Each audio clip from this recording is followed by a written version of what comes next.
आराधना में जाने से पहले हमारी रीति के अनुसार हम प्रभु के वचनों से उसके गुणों को देखने का प्रयास करेंगे और उसके बाद गहरी आराधना में हम प्रवेश करेंगे। நாம் ஆழமான ஆராதனைக்குள்ளாக போவதற்கு முன்பதாக நம்முடைய வழக்கத்தின் அடிப்படையிலே நாம் வசனத்திலிருந்து ஆண்டவருடைய குணாதிசயத்தை தியானித்தவர்களாக ஆராதனைக்குள்ளாக கடந்து செல்லலாம்। और हम कभी इस बात को नहीं भूलते हैं நாம் இந்த காரியத்தை ஒருபோதும் மறந்து போகிறதில்லை कि जब कभी हम परमेश्वर के गुण को हम समझने का प्रयास करते हैं और जब हम उसे जान लेते हैं तब हम एक गहरी अर्पणता को दिखाते हुए परमेश्वर के सम्मुख में हम उसकी आराधना कर सकते हैं। நாம் எப்பொழுதெல்லாம் ஆண்டவருடைய குணாதிசயத்தை நாம் தியானிக்கிறோமோ நாம் அப்பொழுதெல்லாம் ஒரு ஆழமான அர்ப்பணிப்புள்ள ஒரு ஆராதனைக்குள்ளாக கடந்து செல்வதற்கு அது நமக்கு உதவியாக இருக்கிறது। आज के अध्ययन के लिए मेरे साथ निकालिएगा भजन संहिता अध्याय 55 और उसका 22वां वचन का आखिरी लाइन को हम लोग थोड़ा सा पढ़ने जा रहे हैं। இன்றைக்கு என்னோடு கூட சேர்ந்து திருப்பிக் கொள்ளுங்கள் சங்கீதம் 55ஆம் சங்கீதம் 22வது வசனத்தின் கடைசி பகுதி। उस भाग को मैं पढ़ रहा हूँ। वह धर्मी को कभी टलने ना देगा। அவர் நீதிமானை ஒருபோதும் தள்ளாட ஒட்டார்।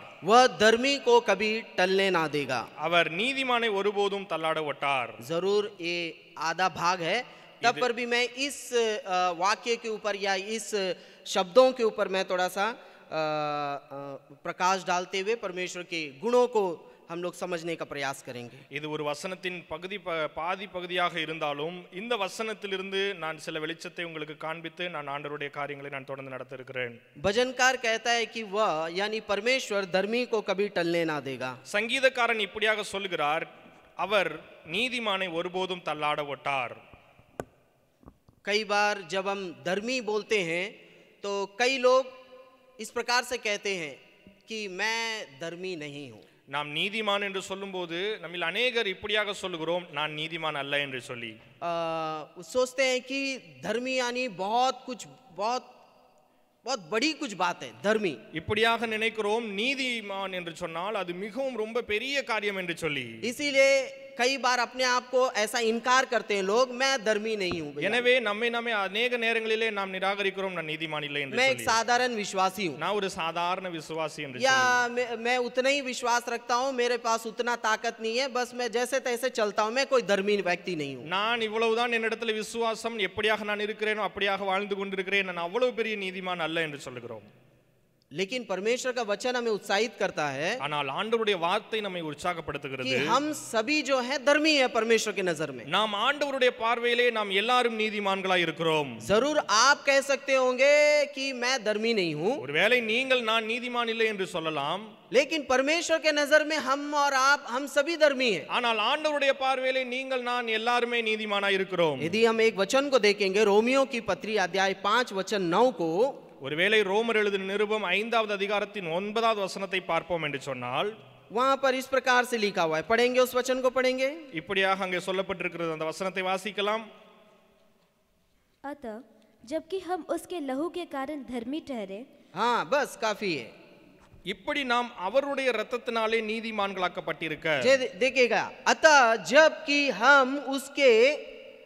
हम अब उसके लहू के कारण धर्मी ठहरे हैं। அதாவது இந்த வசனத்தின் அடிப்படையில் நாம் பார்க்கும் பொழுது அவருடைய இரத்தத்தினாலே நீங்களும் நானும் நீதிமான்களாக்கப்பட்டிருக்கிறோம்। जरूर हम कह सकते हैं अपने आप को कि मैं एक धर्मी नहीं हूं या धर्मी व्यक्ति नहीं हूं, ஒருவேளை நீங்களும் நானும் சொல்லலாம் நான் நீதிமான் இல்லை என்று சொல்லி, लेकिन परमेश्वर के वचन के अनुसार प्रभु यीशु मसीह के लहू के कारण हम और आप धर्मी ठहरते हैं। ஆனால் ஆண்டவருடைய வசனத்தின் அடிப்படையிலே இயேசு கிறிஸ்துவின் இரத்தத்தினாலே நீங்களும் நானும் நீதிமானாக்கப்பட்டிருக்கிறோம்। और वैसे यदि आप रोमियो की पत्री 3 अध्याय और उसका 21 वचन से पढ़ेंगे, நீங்கள் ரோமர் எழுதின நிருபம் 3வது அதிகாரம் 21வது வசனத்திலிருந்து படிப்பீர்கள் என்று சொன்னால், तो वहां पर बहुत सारी बातों को लिखा हुआ है कैसे हम धर्मी ठहरते हैं। அங்கே अनेक காரியங்கள் எப்படியாக நாம் நீதிமான்களாக்கப்பட்டிருக்கிறோம் என்று எழுதப்பட்டிருக்கிறது। विश्वास के द्वारा प्रभु यीशु मसीह के लहू से हम धर्मी ठहरते हैं। விசுவாசத்தினாலே ஆண்டவராய் இயேசு கிறிஸ்துவின் இரத்தத்தின் மூலமாக நீங்களும் நானும் நீதிமானாக்கப்பட்டிருக்கிறோம்। तो कई उन सभी से मैं कहना चाहता हूं जितने लोग यहाँ पर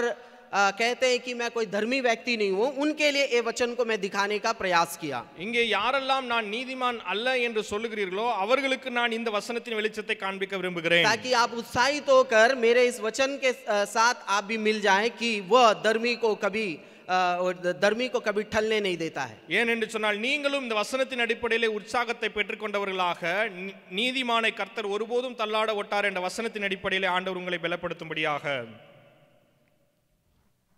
अभी हम उस दृष्टिकोण से इस वचन को हम लोग अध्ययन करने के लिए जा रहे हैं। सब कोई समझ लीजिएगा कि हम और आप ना हम सब धर्मी व्यक्ति हैं। இப்பொழுது இந்த கண்ணோட்டத்திலே நீங்களும் நானும் எல்லாரும் நீதிமானாய் இருக்கிறோம்। இப்படிப்பட்ட கண்ணோட்டத்திலே இந்த வசனத்தை நாம் தியானிக்க போகிறோம்। और यहाँ लिखा है कि वह धर्मी को कभी टलने ना देगा। இங்கே எழுதப்பட்டிருக்கிறது அவர் நீதிமானை ஒருபோதும் தள்ளாட ஒட்டார்। टलने ना देगा हिंदी में इस प्रकार का शब्द है।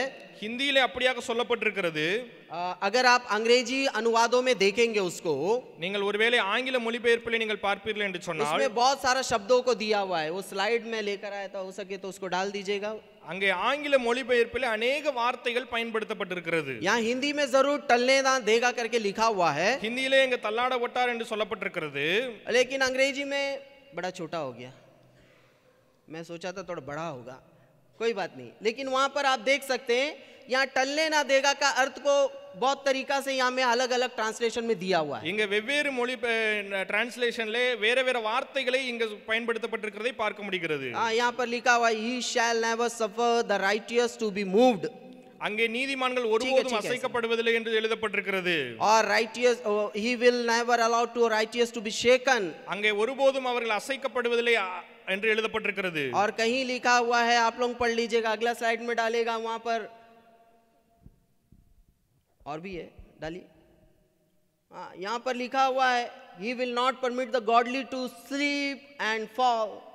அங்கே இன்னொரு மொழிபெயர்ப்பில் இப்படியாக எழுதப்பட்டிருக்கிறது அவர்கள் தவறி கீழே விழமாட்டார்கள் என்று எழுதப்பட்டிருக்கிறது। he never lets honest people be defeated। இன்னொரு மொழிபெயர்ப்பில் இப்படியாக எழுதப்பட்டிருக்கிறது அவர்கள் தோற்கடிக்கப்பட மாட்டார்கள் என்று சொல்லி। कहीं लिखा हुआ he never let the righteous person stumble। அவர்கள் ஒருபோதும் அப்படியாக பதறி போக மாட்டார்கள் என்று எழுதப்பட்டிருக்கிறது। कई सारे बातों को यहाँ पर दिया हुआ है। अनेक காரியங்கள் இங்கே சொல்லப்பட்டிருக்கிறது। धर्मी के साथ ऐसा नहीं होगा, धर्मी के साथ ऐसा नहीं होगा, धर्मी के साथ ऐसा नहीं होगा। நீதிமான்களுக்கு இப்படி ஆகாது அப்படி ஆகாது என்று अनेक காரியங்கள் இங்கே சொல்லப்பட்டிருக்கிறது। जरूर यहाँ पर टलने ना देगा करके हिंदी में लिखा हुआ है। இங்கே ஹிந்தியிலே தள்ளாட ஒட்டார் என்று எழுதப்பட்டிருக்கிறது। अगर इन सारे शब्दों का एक निचोड़ निकालें, இந்த எல்லா வார்த்தைகளிலிருந்து ஒரு காரியத்தை நாம் எடுப்போம் என்று சொன்னால் तो हम ऐसा कह सकते हैं कि परमेश्वर धर्मी को कभी नाश होने नहीं देगा, सत्यानाश होने नहीं देगा। நாம் இப்படியாக எடுத்துக்கொள்ளலாம், ஆண்டவர் நீதிமான்களை ஒருபோதும் அழிந்து போவதற்கு விடமாட்டார்। परमेश्वर धर्मी को कभी बर्बाद होने नहीं देगा। ஆண்டவர் ஒருபோதும் நீதிமான்கள் நிர்மூலமாகுவதை அனுமதிக்க மாட்டார்। हम इस दुनिया में रहने के चलते कई सारे परेशानियां, दुख, तकलीफ हमारे जीवन में आती है। நாம் இந்த உலகத்தில் இருக்கறனாலே अनेक விதமான பிரச்சனைகளும் துக்கங்களும் நமக்கு வருகிறது। कई प्रकार के नुकसान हमें पहुंच सकता है। अनेक விதமான இழப்புகள் நமக்கு வருகிறது। हम कई बार गिर सकते हैं। நாம் अनेक நேரங்களில் விழுந்தும் கூட போகிறோம்। कई बार हम दबाए जा सकते हैं। अनेक நேரங்களிலே நாம் அழுத்தத்திற்குள்ளாக கடந்து செல்கிறோம்। या हो सकता है कई बार हमें हार का सामना करना पड़े। அல்லது अनेक நேரங்களிலே நாம் தோல்விகளை சந்திக்க வேண்டிய சூழ்நிலை காணப்படுகிறது। कई बार हो सकता है कि हम ठोकर खाने के स्थान में चले आए। अनेक நேரங்களிலே நாம் ஏமாற்றப்படுவதற்குரிய காரணங்கள் சூழ்நிலைக்குள்ள கடந்து போகிறோம்। ठोकर खाने का இடரல் அடைவதற்கான வாய்ப்புகள் பயன்படுத்தப்படுகிறது। हो सकता है, ஒருவேளை அப்படியாக இருக்கலாம்। हमारे जीवन में हो सकता है। நம்முடைய வாழ்க்கையில ஒருவேளை இருக்கலாம்। कई बार कई लोगों का नजरिया इस प्रकार से होता है अनेक நேரங்களிலே अनेகருடைய பார்வை இப்படியாக இருக்கிறது कि धर्मी जो है हमेशा खुशहाल रहेगा। இந்த நீதிமான்கள் எப்போதும் அப்படியாக இருப்பார்கள்। उसके जीवन में कभी कोई दुख, तकलीफ, कोई पीड़ा नहीं आएगा। அவர்களுடைய வாழ்க்கையிலே எப்போதுமே எந்த ஒரு துக்கமும் பிரச்சனையும் வருவதே கிடையாது। धर्मी हमेशा एकदम चकाचक रहेगा। அவர்கள் எப்போதும் ஜொலித்துக் கொண்டே இருப்பார்கள்। अयूब के कुछ दोस्तों का विचार भी कुछ इसी प्रकार से था। அங்கே யோபுவினுடைய சில நண்பர்களுடைய எண்ணங்களும் இப்படியாக தான் காணப்பட்டது। अयूब का हालत जो है बहुत ही खराब है। அங்கே யோபுவினுடைய நிலைமை மிகவும் மோசமா இருந்தது। लेकिन वे लोग, उसके दोस्त लोग आकर के देख रहे हैं और कह रहे हैं, अरे धर्मी के साथ ऐसा कैसा हो सकता है। அவருடைய நண்பர்கள் வந்து இப்படியாக பார்த்து சொல்கிறார்கள், நீதிமானுடைய வாழ்க்கையில எப்படி இப்படி நடக்கும்? धर्मी तो ऐसा रहना चाहिए था। நீதிமான்கள் அப்படியாக இருக்க வேண்டுமே। धर्मी है तो ऐसा रहना चाहिए था। நீதிமானா இருந்திருந்தால் ஒருவேளை அப்படி இருந்திருக்க வேண்டுமே। इसका क्यों आपका ये धर्मी का हालत ऐसा नहीं हो सकता है। இவரை பாருங்கள், ஆனால் ஒரு நீதிமானுடைய வாழ்க்கை எப்படி இப்படியாக கூடும்? कई बार धर्मियों को देखने का नजरिया कुछ अलग ही होता है लोगों का। அநேக நேரங்களிலே ஜனங்கள் நீதிமான்களை வித்தியாசமான முறையிலே பார்க்கிறார்கள். और जब हम दुख तकलीफ में रहते हैं तो हमारी धार्मिकता के ऊपर में एक प्रश्न चिन्ह भी लगा देते हैं। எப்பொழுது நாம் துக்கத்திலே கஷ்டத்திலே இருக்கிறோமோ நம்முடைய நீதியின் மேலே அவர்கள் ஒரு கேள்வியை வைக்கிறார்கள். ये ऐसा है मतलब ये कुछ किया होगा, ஒருவே இவன் இப்படி இருக்கிறார்கள் என்று சொன்னால் என்னமோ செய்திருப்பார்கள். ये ऐसा है मतलब इसके साथ इसने कुछ गलत किया होगा। இவன் இப்படி இருக்கிறான் என்று சொன்னால் ஏதோ ஒரு தவறு செய்திருக்கிறார் என்ற அர்த்தம்.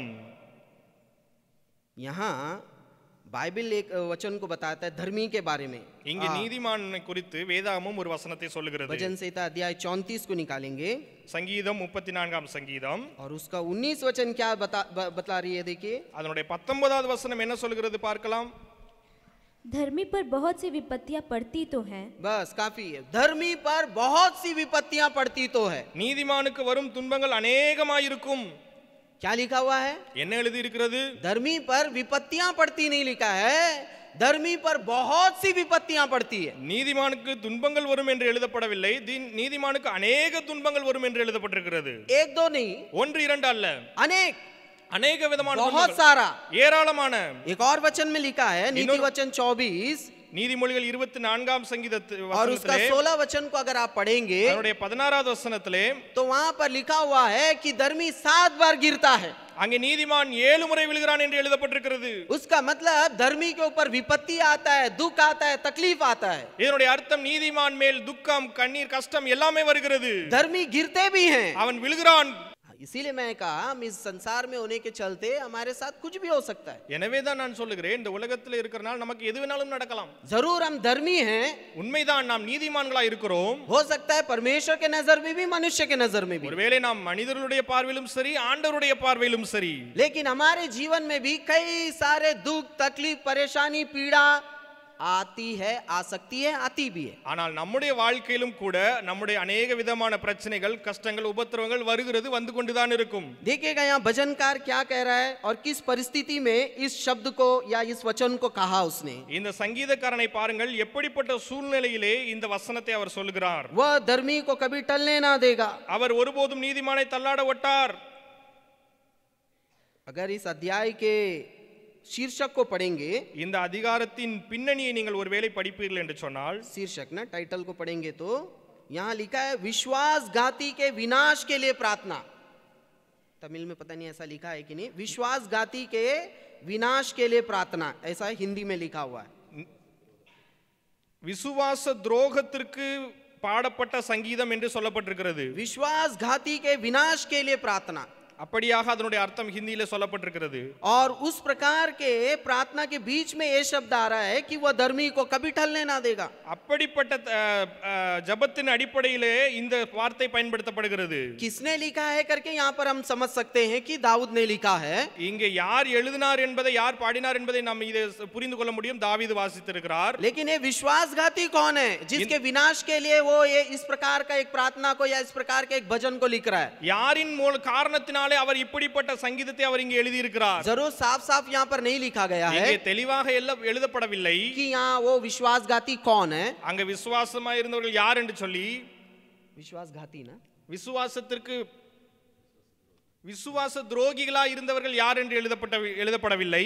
सीधा सीधा नहीं दिया हुआ है, நேரடியாக சொல்லப்படவில்லை. लेकिन कई विद्वान मानते हैं ஆனால் अनेகர் இப்படியாக வேத வாக்கியர்கள் சொல்கிறார்கள் कि ये उस समय लिखा है जब दाऊद का खुद का बेटा अब्शालोम उसके विरोध में आ गया था। இது இப்படிப்பட்ட சூழ்நிலையில் எழுதப்பட்டது. தாவீதுனுடைய சொந்த குமாரன் அவனுக்கு விரோதமாக வந்த சூழ்நிலையிலே எழுதப்பட்டது என்று சொல்லி, और साथ ही साथ அதோடு கூட उसका एक बहुत ही भरोसामंद एक मंत्री, उसका नाम लिखा हुआ है अहीतोपेल, वो भी उसका विरोध में आ गया। அகிதோப்பேல் என்று சொல்லப்படுகிற அவருடைய விசுவாசமான ஒரு சேனாதிபதி அவருக்கு விரோதமாக வந்த சூழ்நிலையிலே எழுதப்பட்டது என்று எழுதப்பட்டிருக்கிறது. विद्वान लोग ऐसे कहते हैं, வேதத்தை தியானிக்கிற வேத வல்லுநர்கள் அப்படியாக சொல்கிறார்கள் कि ये उस परिस्थिति में दाऊद इस प्रकार का भजन को लिख रहा है जब उसका खुद का बेटा और उसका बिल्कुल एक विश्वास योग्य एक मंत्री, एक व्यक्ति उसका विरोध में अभी खड़े हैं। இப்படிப்பட்ட சூழ்நிலையிலே தாவீது இந்த சங்கீதத்தை எழுதி இருக்கிறார். அவருடைய சொந்த மகனும் அவருக்கு விசுவாசத்திலே உண்மையா இருந்த ஒரு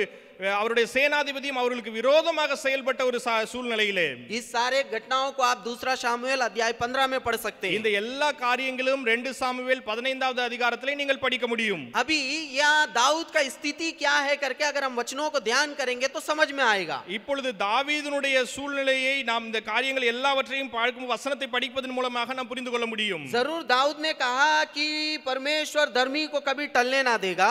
தாவீது சொன்னது உண்மைதான், ஆண்டவர் நீதிமானை ஒருபோதும் தள்ளாட விட்டார். लेकिन उसका परिस्थिति क्या है देखिए, जिस परिस्थिति में वो इस बातों को कह रहा है. ஆனால் அவருடைய சூழ்நிலை எப்படியாக இருக்கிறது, எப்படிப்பட்ட சூழ்நிலையில் இருந்து இந்த காரியத்தை சொல்கிறார் என்று பாருங்கள். दूसरा वचन को पढ़िएगा. இரண்டாவது வசனத்தை பாருங்கள். मेरी ओर ध्यान देकर मुझे उत्तर दे, मैं चिंता के मारे छटपटाता हूँ और व्याकुल रहता हूँ. मैं चिंता के मारे छटपटाता हूँ और व्याकुल रहता हूँ. हो सकता है तमिल में ये सब शब्द ना रहे, हिंदी में कुछ ज्यादा शब्द है यहाँ पर. ஒருவேளை தமிழ்ல இப்படிப்பட்ட வார்த்தைகள் கொடுக்கப்படாமல் இருக்கலாம், இங்கே ஹிந்தியில இன்னும் சில வார்த்தைகள் இங்க சொல்லப்பட்டிருக்கிறது. मैं चिंता के मारे छटपटाता हूँ. छटपटाता यानी दर्द में कैसे हम लोग छटपटाते हैं, बहुत ज्यादा दर्द हो जाता है तो हम छटपटाते हैं. நாம் எனக்கு அதிகமாக துக்கம் இருக்கிறதுனாலே நான் அதிகமாக பதறி போய் காணப்படுகிறேன். चिंता में, चिंता के मारे छटपटाता हूँ. கவலைகள் அதிகமாக இருக்கிறதுனாலே நான் பதறி போய் இருக்கிறேன். व्याकुल, வியாகுலங்கள் அதிகமாக இருக்கிறதுனாலே. तीसरा पद में लिखा है மூன்றாவது வசனத்தில் இப்படி शत्रु का எழுதப்பட்டிருக்கிறது. कोलाहल, शत्रु का दबाव. அங்கே சத்ருவின் மூலமாக கொடுக்கிற காரியங்கள், அவன் மூலமாக கொடுக்கப்படுகிற அழுத்தங்கள், दुष्ट उसके ऊपर उपद्रव कर रहे हैं. அங்கே விரோதிகளுக்கு மேலாக கொடுக்கிற பகைகள். और वहां पर लिखा है वे मुझ पर दोष लगा रहे हैं. அவர்கள் என்னை பழி சாற்றுகிறார்கள் என்று சொல்லப்பட்டிருக்கிறது. और क्रोध में आकर मुझे सताते हैं. என்னை கோபத்தோடு வந்து என்னை அவர்கள் நெருக்குகிறார்கள் என்று சொல்லப்பட்டிருக்கிறது. इतना ही नहीं, 4वां वचन में देखिएगा उसका हाल और गंभीर. அதனோட இது மாத்திரமல்ல, 4வது வசனத்திலே பாருங்கள், இன்னும் மோசமான சூழ்நிலை. मेरा मन भीतर ही भीतर संकट में है. என்னுடைய மனம் எனக்குள்ளாக வியாகுலப்படுகிறது. और मृत्यु का भय मुझ में समा गया है. மரணத்தின் பயம் என் மேல் வந்திருக்கிறது. देखिएगा दाऊद का थोड़ा स्थिति को थोड़ा सा सोच के देखिएगा. தாவீதுனுடைய நிலைமையை கொஞ்சம் யோசித்து பாருங்கள். चिंता, चिंता के मारे वो तड़प रहा है. கவலையினாலே அவர் பதறிக் கொண்டிருக்கிறார். देखिए छोटा मोटा चिंता में कोई तड़पता नहीं है. சிறிய கவலைகளிலே யாரும் பதறுவது கிடையாது. छोटी मोटी बीमारी या छोटी मोटी दर्द में कोई तड़पता नहीं है. சிறிய வியாதிகளிலே அல்லது சிறிய பலவீனங்களிலே யாரும் பதறி போய் செயல்படுவது கிடையாது. कब हम तड़पते हैं? எப்பொழுது நாம் பதறி போகிறோம்? जब हमसे बर्दाश्त नहीं होता है. எப்பொழுது நம்மால் பொறுத்துக்கொள்ள முடியாதோ? हम तड़पते हैं, हम छटपटाते हैं. நாம் பதறி போகிறோம். जब हमारा शरीर बिल्कुल किसी बात को बर्दाश्त नहीं कर पाते, हम तड़पते हैं. எப்பொழுது நம்முடைய சரீரம் ஒரு காரியத்தை தாங்கிக் கொள்ள முடியாத சூழ்நிலை காணப்படுகிறோம், அப்பொழுது நாம் பதறுகிறோம். वैसे ही चिंता के मारे दाऊद तड़प रहा है. அதே போலதான் இங்கே கவலையினாலே தாவீது பதறி போகிறார். व्याकुल है, அவருக்கு வியாகுலங்கள், उपद्रव है उसके ऊपर. அவருக்கு மேலே உபத்திரவங்கள், लोग दोष लगा रहे हैं, அவர் மேல் ஜனங்கள் குற்றம் சாட்டுகிறார்கள், सता रहे हैं. அவரை நசுக்கிறார்கள். भारी संकट में दाऊद है. அவர் மிகவும் பாரமான கஷ்டத்திற்குள்ளாக இருக்கிறார். मृत्यु का डर उसके अंदर में மரண चला है. பயம் அவருக்குள்ளாக காணப்படுகிறது. ये सारी बातें और वो परिस्थिति एक मृत्यु का भय को दाऊद के अंदर में लेकर आ गया. இப்படிப்பட்ட எல்லா காரியங்களும் ஒரு மரண பயத்தை அவருக்கு கொடுத்தது. कई बार परिस्थितियां हमें मृत्यु का भय हमारे अंदर ले आती है. अनेक நேரங்களிலே காரியங்கள், சூழ்நிலைகள் நமக்கு மரண பயத்தை கொண்டு வருகின்றன. जब हम उसे बर्दाश्त नहीं कर पाते हैं, हमारी क्षमता नहीं रहता है, एक मृत्यु का भय हमारे अंदर आ सकता है. எப்பொழுது நம்மால் தாங்கிக் கொள்ள முடியாதோ, அதை எதிர்கொள்வதற்கு நம்மிடத்திலே பலன் இல்லையோ, நமக்கு மரண பயம் வருவதற்கு வாய்ப்பு உண்டு. उसका हालत को देखिएगा, उसका खुद के लोगों के द्वारा उसका एक स्थिति, अभी वो परिस्थिति में वो पड़ा हुआ है. அவருடைய சூழ்நிலை பாருங்கள், தன்னுடைய சொந்த ஜனங்களினாலே இப்படிப்பட்ட ஒரு சூழ்நிலைக்குள்ளாக அவர் கடந்து வந்திருக்கிறார். उसका दुख और उसका तकलीफ इतना अधिक है कि उसकी प्रार्थना में आप उस बात को देख सकते हैं. அவருடைய துக்கமும் அவருடைய பிரச்சனைகளும் அவ்வளவு அதிகமாக இருக்கிறது. அவருடைய ஜெபத்திலே நீங்கள் அதை பார்க்க முடியும். अगर 15 वचन को पढ़ेंगे, நீங்கள் 15வது வசனத்தை பார்ப்பீர்கள் என்று वो சொன்னால், प्रार्थना कर रहा है, दाऊद प्रार्थना कर रहे हैं उनके लिए, विश्वासघातियों के लिए प्रार्थना कर रहा है. அவர்களுக்காக இவர் ஜெபம் செய்கிறார். उनको मृत्यु अचानक आ दबाए, அவர்களுக்கு என்று தொடர்ந்து மரணம் வந்து விடட்டும், मृत्यु आ जाए बोल रहा है. மரணம் வரட்டும் என்று ஜெபிக்கிறார். कौन है विश्वासघाती? யார் அவர்களுக்கு விரோதமாய் வந்தவர்கள்? खुद का बेटा தன்னுடைய சொந்த மகன். और एक ऐसा एक व्यक्ति जो उसका बहुत ही विश्वास योग्य एक पात्र था. அவருக்கென்று விசுவாச உண்மையுள்ளவனாக இருந்த அப்படிப்பட்ட ஒரு நபர்.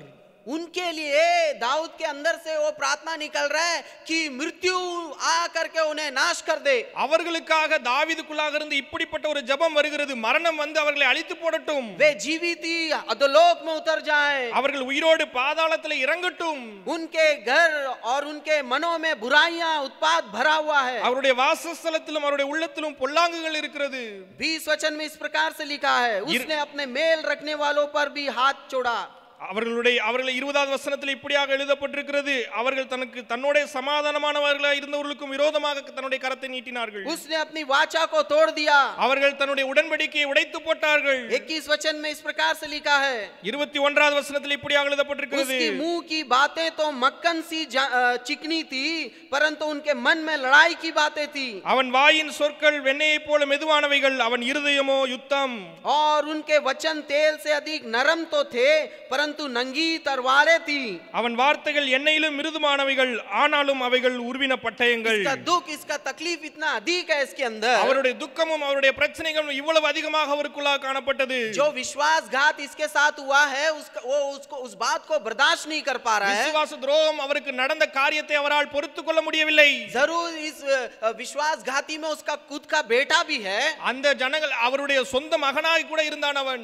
लेकिन उसका दर्द, उसका दुख, उसका तकलीफ इतना अधिक है कि उनके लिए मृत्यु मांग रहा है परमेश्वर से, ऐसा ही प्रार्थना कर रहा है। அவருக்குள்ளாக துக்கமும் அவருக்குள்ளாக கடினமான கஷ்டமும் காணப்பட்டதனாலே ஆண்டவரிடத்திலே அவர்கள் மரித்து போகட்டும் என்று அவர் ஜெபம் செய்கிறார்। दाऊद का पीड़ा बहुत अधिक है। தாவீதுனுடைய பிரச்சனை மிகவும் அதிகமாக இருந்தது। कई बार हम कई बातों को हम बर्दाश्त कर लेते हैं, சில अनेक நேரங்களிலே நம்ம अनेक விதமான காரியங்களை நம்மால் சகித்துக் கொள்கிறோம்। अनजाने लोग या दूसरे लोग जब हमारे विरोध में कुछ काम करते हैं तो हम बर्दाश्त कर लेते हैं, நம்மை அறியாதவர்கள் அல்லது மற்றவர்கள் நமக்கு விரோதமாக ஏதாவது காரியங்களை செய்யும் பொழுது நாம் சகித்துக் கொள்கிறோம்। लेकिन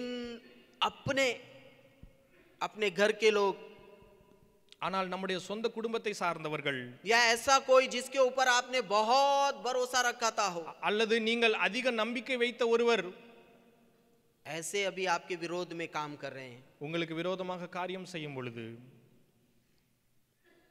हमारा मन टूट जाता है, நம்முடைய இருதயம் உடைக்கப்படுகிறது। बहुत गहरी व्याकुलता में हम चले जाते हैं। நாம் ஆழமான கவலைக்குள்ளாக கடந்து செல்கிறோம்। जरूर हम मसीह में होने के चलते हम उनके लिए उनका मृत्यु के लिए हम प्रार्थना नहीं करेंगे, நாம் கிறிஸ்துவுக்குள்ளாக இருக்கிறதுனாலே அவர்களுடைய மரணத்திற்காக ஜெபம் செய்கிறது இல்லை। जरूर हम मसीह में होने के चलते वो नाश हो जाए बोल करके हम प्रार्थना नहीं நாம் करेंगे, கிறிஸ்துவுக்குள்ளாக இருக்கிறது நிமித்தம் அவர்கள் அழிந்து போகட்டும் என்று ஜெபம் செய்கிறது இல்லை। जरूर हम मसीह में होने के चलते वो नाश हो जाए, उसका घराना नाश हो जाए, मर जाए, मिट जाए बोल करके हम जरूर प्रार्थना नहीं நாம் करेंगे, கிறிஸ்துவுக்குள்ளாக இருக்கிறதுனாலே அவர்கள் அழிந்து போகட்டும், அவருடைய வாசஸ்தலங்கள் அழிந்து போகட்டும் என்று நாம் ஜெபம் செய்கிறது இல்லை। लेकिन हम खुद में इतना अधिक टूट जाएंगे, इतना अधिक व्याकुल हो जाएंगे कि हमें कभी लगेगा कि हमारा जीना व्यर्थ है। நாம் இப்படியாக நாம் நினைத்துக் கொள்கிறோம், நாம் முற்றிலுமாக உடைக்கப்பட்டு நாம் வாழ்கிறதை கடினம் என்ற ஒரு சூழ்நிலைக்குள்ளாக நாம் கடந்து போகிறோம்। क्योंकि जिसने मेरे विरोध में काम किया वो मेरे अपने हैं, ஏனென்று சொன்னால் எனக்கு விரோதமாக காரியம் செய்தவன் என்னுடையவன்। मैं उस पर इतना भरोसा रखता था और हम साथ में चलते थे, साथ में घूमते थे, साथ में फिरते थे, अभी वो मेरे विरोध में खड़ा है। நான் அவன் மேல இப்படிப்பட்ட நம்பிக்கை வைத்திருந்தேன், ஒன்றாக இருந்தோம், ஒன்றாக எல்லா காரியங்களையும் செய்தோம், ஆனால் எனக்கு விரோதமாக இப்பொழுது காரியம் செய்கிறான்। यहाँ लिख रहा है 12 वचन 13 और 14 को देखेंगे तो वहां पर लिखा है, இங்கே 12, 13, 14 வசனங்களிலே நாம் பார்க்கும் பொழுது இப்படியாக எழுதப்பட்டிருக்கிறது। दाऊद कहता है, தாவீது சொல்கிறார், जो मेरी नामधराई करता है वह शत्रु नहीं था, எனக்கு விரோதமாய் கிரியை செய்வன் என்னுடைய பகைஞன் அல்ல, नहीं तो मैं उसको सह लेता, நான் அதை இல்லை என்று அதை நான் பொறுத்துக் கொண்டிருப்பேன்। जो मेरे विरोध बढ़ाई मारता है वो मेरा बैरी नहीं था, எனக்கு விரோதமாக வலையை விரித்தவன் என்னுடைய சத்ரு அல்ல, नहीं तो मैं उससे छिप जाता, ஏனென்று சொன்னால் நான் அவனை இல்லை என்று நான் பகைஞனாய் இருப்பான் என்றால் நான் அவனை விட்டு பொறுத்துக் கொண்டிருப்பேன்। 13 वचन में लिखा हुआ है, 13 वचनத்தில் எழுதப்பட்டிருக்கிறது, परंतु वह तो तू ही था जो मेरी बराबरी का मनुष्य, मेरा परम मित्र और मेरी जान पहचान का था। எனக்கு சமமான மனுஷனும் என் வழிகாட்டியும் என் தோழனுமாகிய இருக்கிறான்। 14 वचन इस प्रकार से कहता है, 14வது வசனம் இப்படியாக சொல்கிறது, हम दोनों आपस में कैसी मीठी मीठी बातें करते थे, நாங்கள் ஒன்றாக இருந்து எப்படியாக இன்பமாக ஆலோசனை பண்ணி கொண்டிருந்தோம்। मीठी मीठी बातें करने वाला अभी तलवार लेकर के उसका पीछा पड़ा है। இன்பமாய் பேசிக் கொண்டிருந்தவர்கள் இப்போது பட்டயத்தை எடுத்து பின்தொடர்ந்து வருகிறார்கள். अभी वही मीठी मीठी बातें उसे नाश करने का चक्कर में पड़ा हुआ है। அதே இனிமையானவர்கள் இப்பொழுது அழிப்பதற்கு ஆயத்தமாய் கொண்டிருக்கிறார்கள். इतना ही नहीं, 14 वचन का आखिरी में लिखा है, हम भीड़ के साथ परमेश्वर के भवन को जाते थे। இது மாத்திரமல்ல, 15வது வசனத்தின் கடைசி பகுதியில் எழுதப்பட்டிருக்கிறது, நாங்கள் கூட்டத்தோடு தேவாலயத்துக்கு போனோம் என்று சொல்லி. कैसे लोग आपके विरोध में खड़े हो सकते हैं? எப்படிப்பட்ட ஜனங்கள் உங்களுக்கு விரோதமாக எழும்பி நிற்க கூடும்? कैसे लोग आपके विरोध में विश्वासघात कर सकते हैं? எப்படிப்பட்ட ஜனங்கள் உங்களுக்கு விரோதமாக விசுவாச துரோகத்தை செய்யக்கூடும்? कैसे लोग आपको गिराने का चक्कर में लगे रह सकते हैं? எப்படிப்பட்ட ஜனங்கள் உங்களை கீழே விழத்தள்ள முயற்சி செய்ய முடியும்? हमसे मीठी मीठी बातें करते होंगे, நம்மோடு கூட இனிமையாக பேசுகிறவர்கள், साथ में सेवकाई करते होंगे, நம்மோடு கூட ஊழியம் செய்கிறவர்களாக இருக்கலாம், साथ में कंधे पर कंधे में हाथ डाल करके परमेश्वर के भवन के लिए जाते होंगे, நம்மேல் தோள் மேலே கை போட்டு ஆலயத்துக்கு வருகிற ஜனங்களாக இருக்கலாம். लेकिन उन्हीं के वजह से आज मेरा जीवन व्याकुलता में, दुख में, तकलीफ में, ஆனால் அவர்களின் நிமித்தமாக இன்று என்னுடைய வாழ்க்கை துக்கத்திலும் கண்ணீரிலும் கஷ்டத்திலும் இருக்கிறது. एक समय था जब मेरे दाहिने हाथ के में वो खड़ा होकर के मेरे कंधे से कंधे मिला करके बड़े बड़े कामों को हम लोगों ने मिल करके किया. ஒரு நேரம் அப்படியாக இருந்தது, என்னுடைய வலது பக்கத்தில் நின்று என்னோடு கூட தோள் சேர்த்து அப்படிப்பட்ட பெரிய பெரிய காரியங்களை செய்வதற்கு உதவியாக இருந்தவர்கள். लेकिन अभी वो लिख रहा है कि वो मुझ पर दोष लगा रहा है. ஆனால் இப்பொழுது அவர் இப்படியாக எழுதுகிறார், என்னை அவர்கள் குற்றம் சாட்டுகிறார்கள். हम पर आसानी से कोई भी दोष लगा सकता है. எளிமையாக நம்மேல் ஒருவர் குற்றம் சாட்ட முடியும். आज हमारी हालत क्या है? இன்றைக்கு நம்முடைய சூழ்நிலைமை என்ன? मैं नहीं जानता हूं यहाँ किस दशा में हम और आप आए हैं.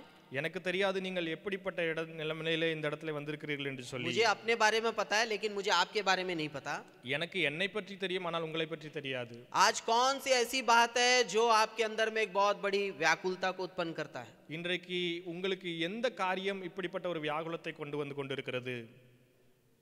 हो सकता है इतने सारे बात जो दाऊद के साथ घटा आपके साथ नहीं घटी हो. ஒருவேளை தாவீதுனுடைய வாழ்க்கையில நடந்த இந்த எல்லா காரியங்களும் உங்களுடைய வாழ்க்கையில நடக்காமல் இருந்திருக்கலாம். लेकिन कुछ ऐसे बातें जरूर हो सकता है जो आपको व्याकुल करता होगा या आपको इस प्रकार से एक चिंता में तड़पने के लिए आपको छोड़ता होगा. ஆனால் ஏதோ ஒரு காரியம் ஒருவேளை தாவீதை போல இப்படிப்பட்ட வியாகுலத்திற்குள்ளாக அல்லது நீங்கள் பதறக்கூடிய சூழ்நிலைக்குள்ளாக உங்களை கொண்டு போயிருக்கலாம். जरूर हम और आप दिखाने के लिए मनुष्य के सामने कुछ दिखते होंगे.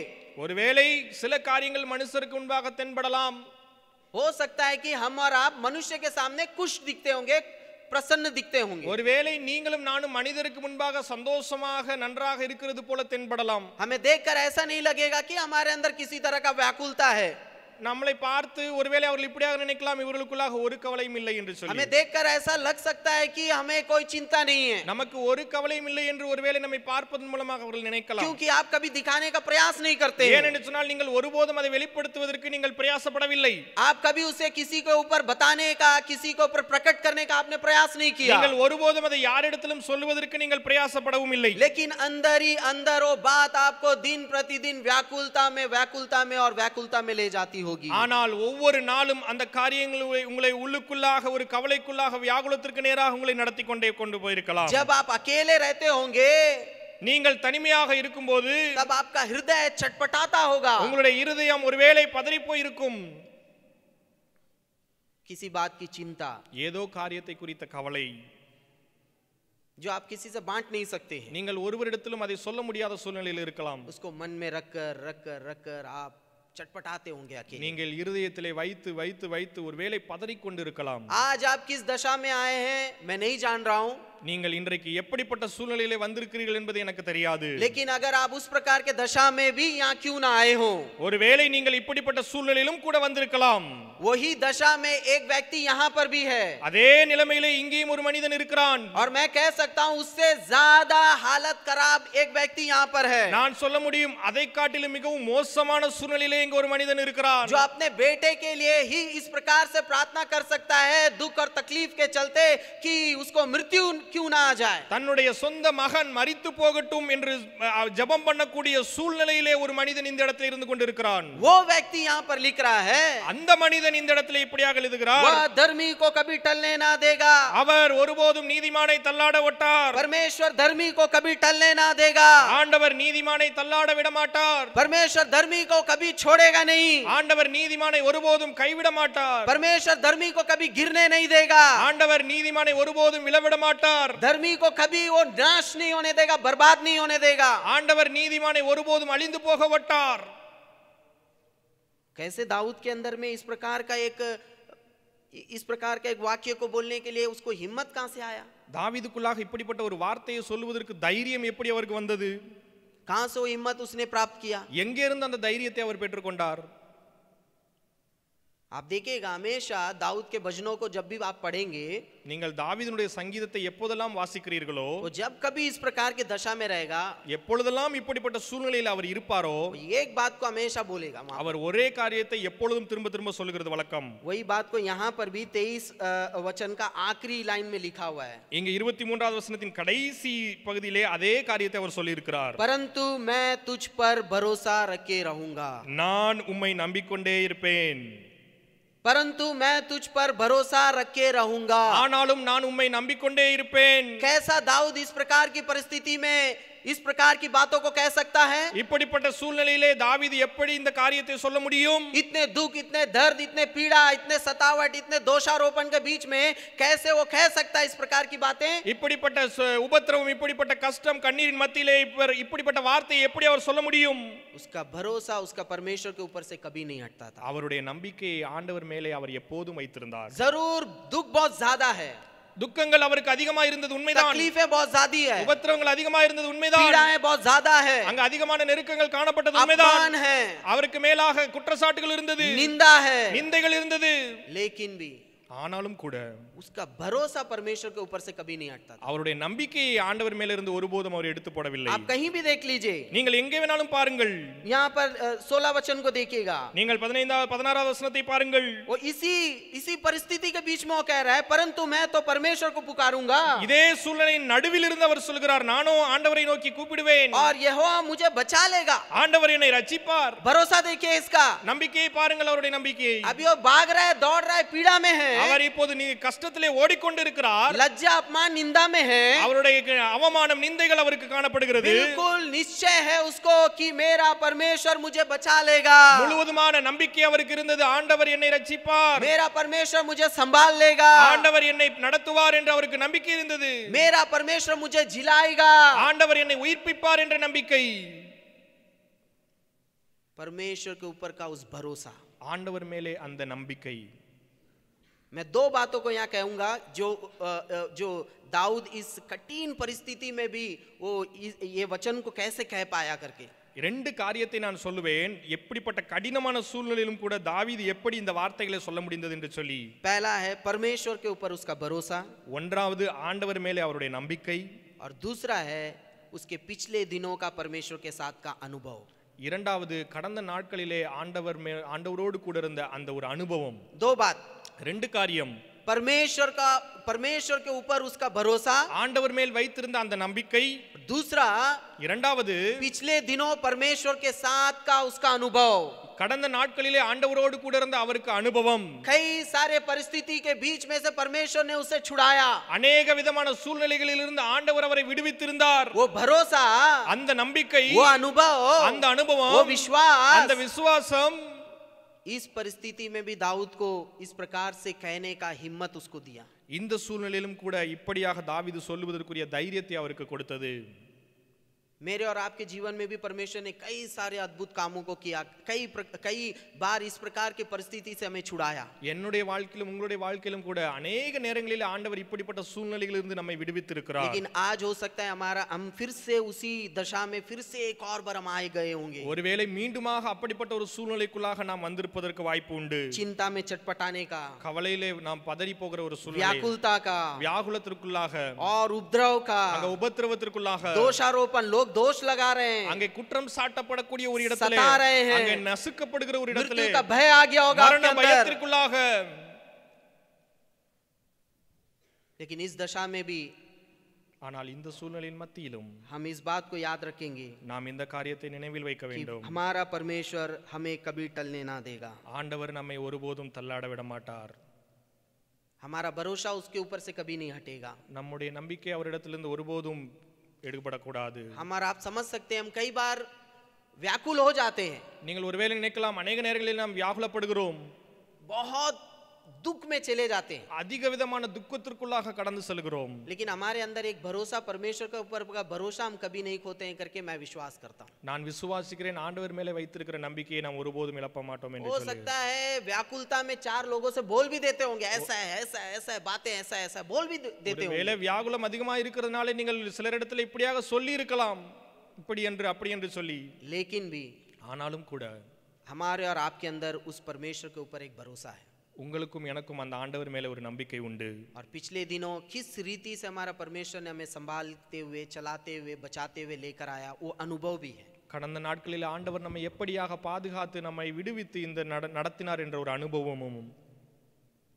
इन बातों को ध्यान में रख करके हम भी कहेंगे, இந்த காரியங்களை நினைவில் வைத்தவர்களாய் நாமும் சொல்லுவோம், वह मुझे कभी टलने ना देगा. அவர் என்னை ஒருபோதும் தள்ளாட விட मेरा மாட்டார். परमेश्वर मुझे कभी टलने ना देगा. என்னுடைய ஆண்டவர் என்னை ஒருபோதும் தள்ளாட விட மாட்டார். आइए हम सब अपने स्थान पर खड़े हो जाएंगे. நாம் யாவரும் நம்முடைய ஸ்தானத்தில் எழுந்து हम सब நிற்கலாம். अपने स्थान पर